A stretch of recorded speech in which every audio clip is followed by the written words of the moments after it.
Subaltern ऐसा concept है जो इटालियन थिंकर एंटोनियो ग्रामशी ने इंट्रोड्यूस किया था। सबल्टन उस टाइम पे उन लोगों को कहा जाता था जो लोअर रैंक के सोल्जर्स होते थे। ये सोसाइटी के वो लोग हैं जो पावर स्ट्रक्चर में हमेशा नीचे होते हैं, जिनकी आवाज़ पॉलिटिकल, सोशल और इकोनॉमिक इंस्टीट्यूशंस में हमें कम सुनाई देती है।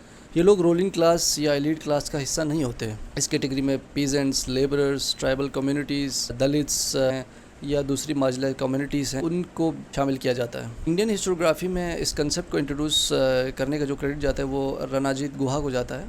उनका मानना था कि इंडियन हिस्ट्री को अक्सर दो पर्सपेक्टिव्स में देखा गया है, एक कॉलोनियल हिस्ट्री और नेशनलिस्ट हिस्ट्री।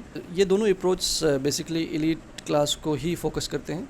इसमें उन लोगों की बात नहीं की जाती जो रूलिंग पावर स्ट्रक्चर से बाहर हैं, और दोनों अप्रोच में आम लोगों की कंट्रीब्यूशन को उतनी इम्पोर्टेंस नहीं दी गई जितनी रूलर्स, पॉलिटिकल लीडर्स, एलीट्स को दी गई थी।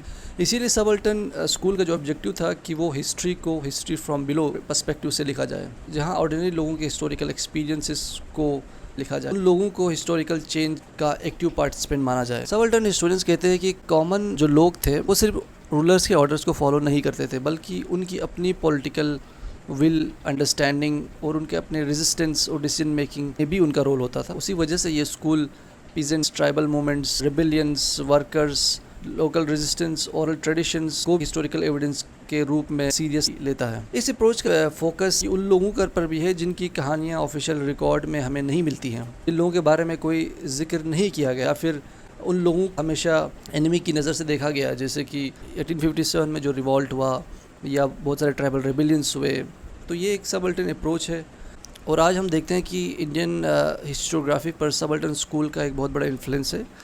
गायत्री स्पिवाक एक बहुत बड़ा नाम है जो सबल्टन स्कूल के बारे में उन्होंने लिखा है। उनका एक आर्टिकल है कैन द सबल्टन स्पीक, उसमें वो एक बहुत ज़रूरी एक सवाल उठाती है कि क्या मार्जिनलाइज्ड जो लोग हैं, जो सबल्टन हैं, वो क्या अपनी आवाज़ उठा सकते हैं? क्या वो अपने इश्यूज़, अपने ओपिनियंस को सामने मेन स्ट्रीम में ला सकते हैं? क्या मार्जिनलाइज्ड लोग अपनी आवाज़ खुद हिस्ट्री और सोसाइटी तक पहुंचा पाते हैं, या उनकी आवाज़ को हमेशा पावरफुल लोगों के थ्रू ही रिप्रेजेंट किया जाता है, या फिर वो रिप्रेजेंट हो ही नहीं पाते? हिस्ट्री को समझने के लिए जो फार्मर्स हैं, मज़दूर हैं, महिलाएं हैं, मार्जिनल सेक्शन के जो लोग हैं, उनके एक्सपीरियंसेस को अहमियत देनी चाहिए। इसीलिए सबल्टन स्कूल को इंडियन हिस्टोग्राफी में एक इम्पॉर्टेंट कंट्रीब्यूशन माना जाता है। ये अप्रोच था हिस्ट्री को नए नज़रिए से समझने के लिए।